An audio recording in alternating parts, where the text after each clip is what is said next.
बच्चों सुप्रभात।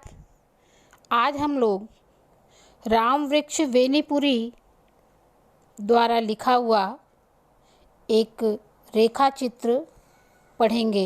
ये एक लेख है जिसमें लेखक ने कुछ बातें बताई हैं कि जो हमारे समाज में लोग हैं उनके रहन सहन के तरीके, उनकी सोच, उनके विचार निर्धारित करते हैं कि उन्हें क्या माना जाए, संत या गृहस्थ। इस पाठ में लेखक ने बाल गोविंद भगत के पहनावे के आधार पर ये तय किया है कि मनुष्य पहनावे से नहीं बल्कि अपने विचारों से संत होता है। कुछ सामाजिक रूढ़ियों पर भी प्रहार किया है।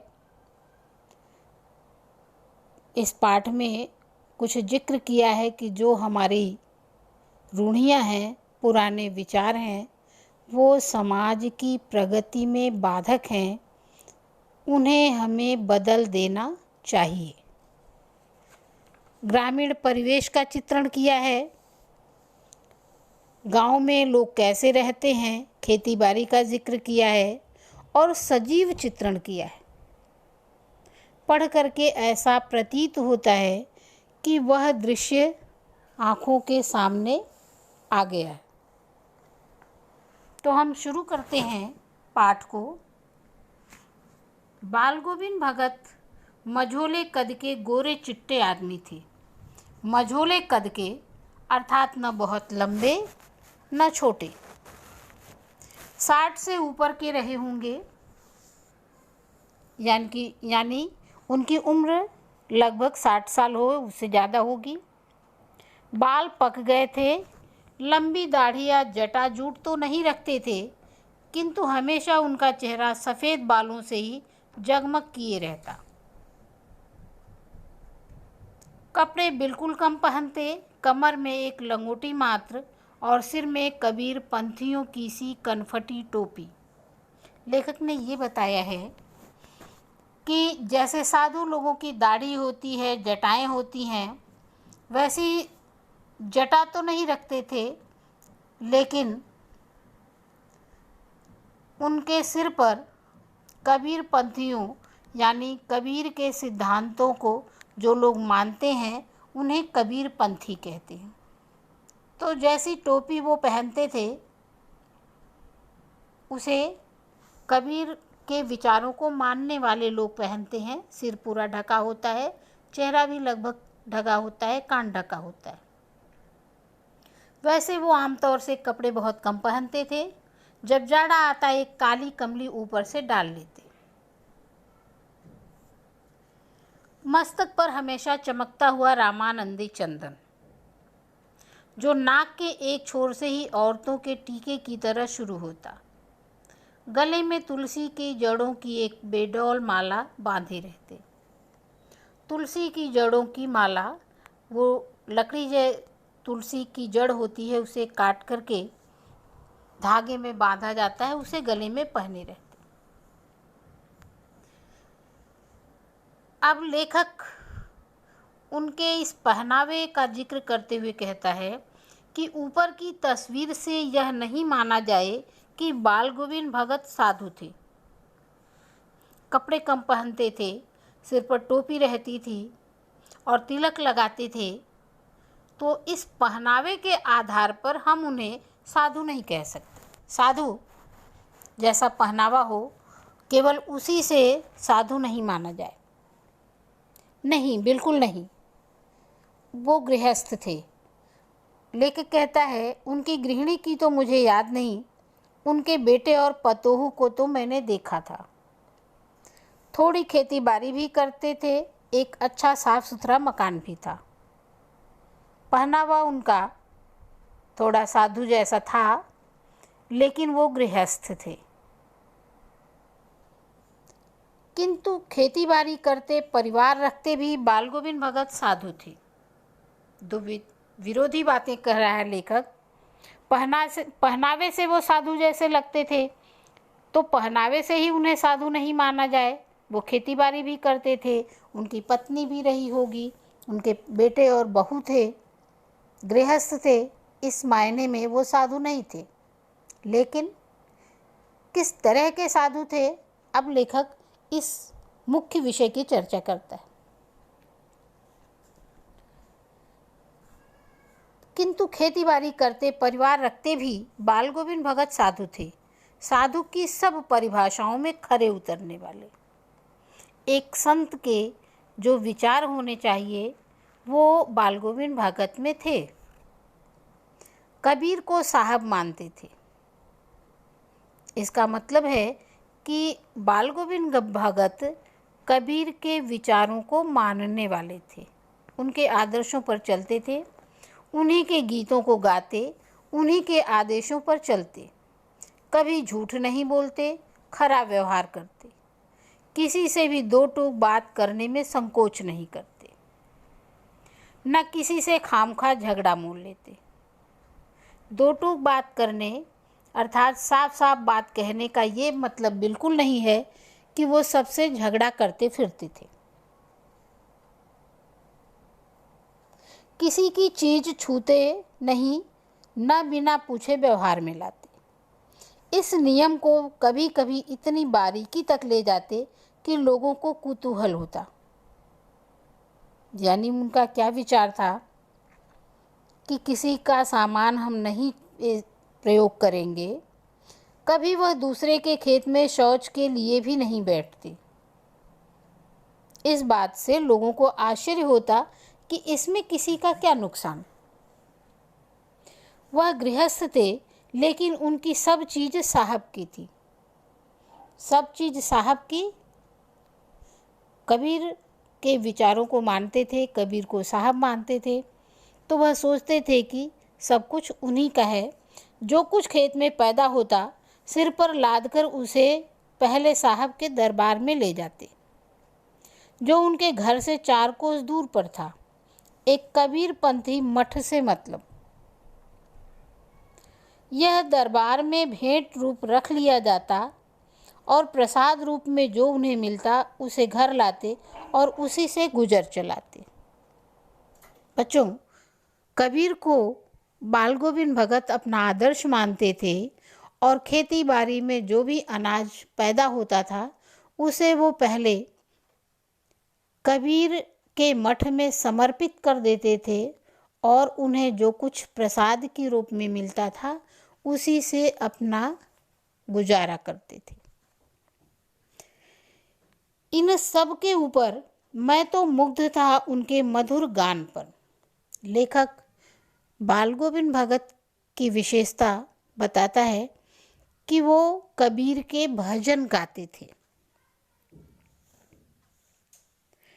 जो सदा सर्वदा ही सुनने को मिलते। कबीर के वे सीधे साधे पद जो उनके कंठ से निकलकर सजीव हो उठते। अब गाते थे तो गाने में इतने तल्लीन हो जाते थे बाल गोविंद भगत कि लगता था परमात्मा से उनका साक्षात्कार हो रहा है। उन्हें अपने शरीर की भी सुध-बुध नहीं रहती थी। लेखक खेतीबाड़ी का जिक्र करता है कि कैसे बाल गोविंद भगत एक तरफ ईश्वर में आस्था रखते हैं, कबीर की तरह से निराकार आराधना करते हैं, भजन कीर्तन करने में तल्लीन हो जाते हैं और खेती बाड़ी भी उतनी ही तल्लीनता से करते। आषाढ़ की रिमझिम है, समूचा गांव खेतों में उतर पड़ा है। कहीं हल चल रहे हैं, कहीं रोपनी हो रही है। बच्चों, आषाढ़ के महीने में धान की रोपाई होती है और किसानों के लिए ये महीना बड़े महत्व का होता है। धान के पानी भरे खेतों में बच्चे उछल रहे हैं। औरतें कलेवा लेकर मेड़ पर बैठी हैं। गांव के जो पुरुष हैं अपने खेत में धान की रोपनी कर रहे हैं और औरतें उन्हें नाश्ता लेकर के खेत में जाती हैं। उस नाश्ते को कलेवा कहते हैं। आसमान बादल से घिरा, धूप का नाम नहीं। ठंडी पुरवाई चल रही, ऐसे ही समय आपके कानों में एक स्वर तरंग झंकृत हो उठती है।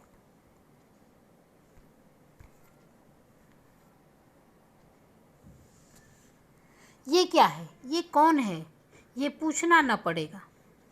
बाल गोविंद भगत समूचा शरीर कीचड़ में लिथड़े अपने खेत में रोपनी कर रहे हैं। उनकी अंगुली एक एक धान के पौधे को पंक्तिबद्ध खेत में बिठा रही है। उनका कंठ एक एक शब्द को संगीत के जीने पर चढ़ाकर कुछ को ऊपर स्वर्ग की ओर भेज रहा है और कुछ को इस पृथ्वी की मिट्टी पर खड़े लोगों के कानों की ओर। इसका तात्पर्य है कि जितनी तन्मयता से बाल गोविंद भगत अपने खेत में धान की रोपाई कर रहे हैं, उतनी ही तन्मयता से वो कबीर के भजन गा रहे हैं।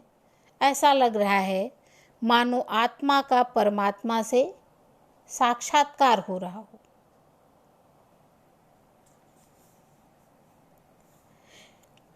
मेड़ पर खड़ी औरतों के होठ कांप उठते हैं, वे गुनगुनाने लगती हैं। हलवाओं के पैर ताल से उठने लगते हैं। रोपनी करने वालों की उंगलियां एक अजीब क्रम में चलने लगती। बाल गोविंद भगत का ये संगीत है या जादू?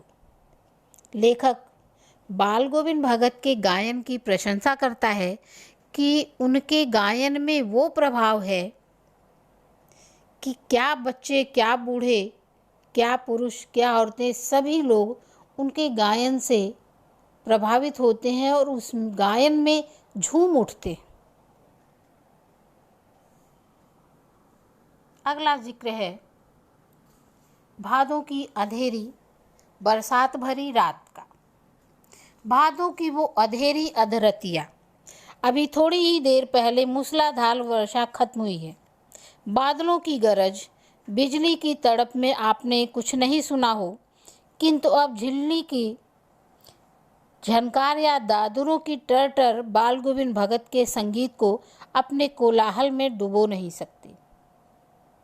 अर्थात बाल गोविंद भगत दिन में ही नहीं बल्कि उस समय भी भजन गाते हैं जब सभी लोग सोए होते, रातों में। उनकी खजड़ी डिमक डिमक बज रही है और वे गा रहे हैं, गोदी में पियवा चमक उठे सखिया, चिहुक उठे ना। हाँ, पिया तो गोद में ही है, किंतु वो समझती है वो अकेली है, चमक उठती है, चिहुक उठती है। बच्चों, ये निर्गुण है। कबीर का जो विचार था कि परमात्मा प्रत्येक कण में है, वह हर जड़ चेतन में है, तो परमात्मा तो हर जगह है। गोदी में पियवा यानी परमात्मा तो प्रत्येक मनुष्य के शरीर में आत्मा के रूप में मौजूद है और प्राणी ये समझता है कि वो कहीं दूर है। गोदी में पियवा चमक उठे सखिया, चिहुक उठे ना। उसी भरे बादलों वाले भादों की आधी रात में उनका ये गाना अंधेरे में अकस्मात कौंध उठने वाली बिजली की तरह किसे न चौंका देता। अरे, अब सारा संसार निस्तब्धता में सोया है। बाल गोविंद भगत का संगीत जाग रहा है, जगा रहा है। तेरी गठरी में लागा चोर, मुसाफिर जाग जरा। वो काम करते हुए भी भजन गाते हैं। रात में जब सारी दुनिया सोई है, उस समय भी वो भजन कीर्तन करते हैं। उनकी भक्ति का कोई एक समय निर्धारित नहीं है। कार्तिक आया नहीं कि बाल गोविंद भगत की प्रभातियाँ शुरू हो गईं। बच्चों, प्रभाती कहते हैं भोर में गाया जाने वाला राग जो फागुन तक चला करती। इन दिनों वह सवेरे ही उठते न जाने किस समय जाग कर वह नदी स्नान करने जाते, गांव से 2 मील दूर।